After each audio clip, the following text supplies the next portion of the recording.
Ungarčarja se spominjamo tudi kot osebnosti leta naše televizije, mi pa smo pri osebnosti meseca marca.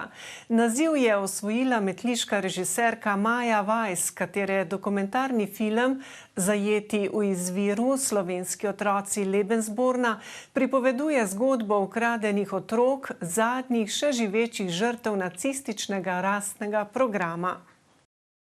Režiserka se pred 10 leti v dokumentarnem filmu Banditenkinder, slovenskemu narodu ukradeni otroci, tokratne teme le dotaknila. V novem filmu pa v ospredje postavila 4 otroke, ki so bili na Štajerskem avgusta 1942 odvzeti svojim staršem. Prav zaradi njihovega zaupanja, zaradi njihovega poguma, navsezadnje, da so se upali, da so spregovorili, da so mi zaupali in naši ekipi potem za kamero, je, bom rekla, ta film pretresljiv, ganljiv, pa tudi navdihujoč. Film so montirali približno pol leta, pri tem uporabili tehniko koloriranja. Za glasbo je poskrbel režiserkin sin.